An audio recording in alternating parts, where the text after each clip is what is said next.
नमस्ते वर्मा जी। पिछली बार की बातचीत के बाद मैंने सोचा कि आपसे लॉटरी फ्रॉड के बारे में कुछ और जानकारी लेनी चाहिए। नमस्ते नागराजा। हाँ बिल्कुल, ये लॉटरी फ्रॉड भी बहुत खतरनाक साइबर अपराध है। क्या तुम्हें इसके बारे में कुछ पता है? बस इतना सुना है कि लोग लॉटरी जीतने के नाम पर फंस जाते हैं, लेकिन ये कैसे होता है?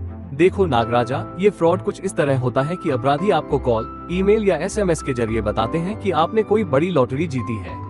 जैसे ही लोग ये सुनते हैं, वो खुशी के मारे सब कुछ भूल जाते हैं और अपराधियों की बातों में आ जाते हैं। अरे, लेकिन क्या लोग ऐसे ही यकीन कर लेते हैं? हाँ, क्योंकि वो उन्हें ऐसा महसूस कराते हैं कि ये सच है। वो आपको एक नकली प्रमाण पत्र, लॉटरी टिकट या अन्य दस्तावेज दिखाते हैं। फिर कहते हैं कि लॉटरी का पैसा पाने के लिए आपको कुछ प्रोसेसिंग फीस जमा करनी होगी। और लोग पैसे भेज देते हैं? हाँ, और जब तक उन्हें समझ आता है कि ये धोखा था, उनका पैसा जा चुका होता है। ये अपराधी बड़े ही शातिर होते हैं। ये अलग अलग तरीकों से लोगों को अपनी जाल में फंसाते हैं। मैं तुम्हें कुछ उदाहरण देता हूँ जो तुमने या किसी ने कभी न कभी सुने होंगे। फर्जी लॉटरी जीतने के दावे। बधाई हो, आपने इंटरनेशनल लॉटरी में 10 लाख डॉलर जीता है। अपनी इनाम राशि पाने के लिए तुरंत संपर्क करें। आप हमारे कैश प्राइज ड्रॉ के लकी विनर हैं। 5 लाख रुपए पाने के लिए अपनी डिटेल्स भेजें।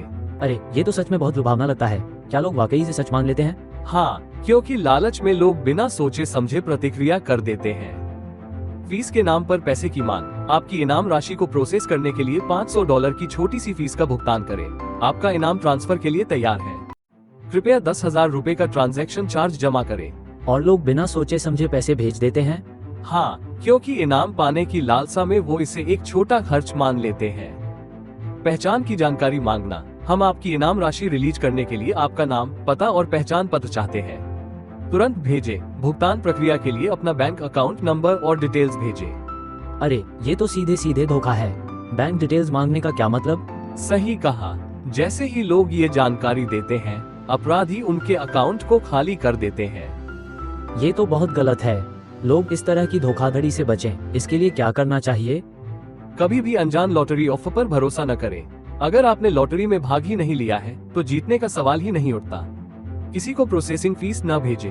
कॉल्स और ईमेल की सच्चाई जांचें। बैंक डिटेल्स शेयर न करें। अपने आसपास के लोगों को जागरूक करें। आपने बिल्कुल सही बातें बताई वर्मा जी। अगर रवि को ये सब पहले पता होता तो वो शायद इस फ्रॉड से बच सकता था। यही वजह है कि जागरूकता इतनी जरूरी है। जितने लोग इन बातों को समझेंगे, उतना ही हम सब सुरक्षित रहेंगे। दोस्तों, लॉटरी फ्रॉड जैसे साइबर अपराध दिन प्रतिदिन बढ़ते जा रहे हैं। इनसे बचने का सबसे अच्छा तरीका है सतर्कता और सही जानकारी। इस वीडियो को अपने दोस्तों, परिवार और सहकर्मियों के साथ शेयर करें।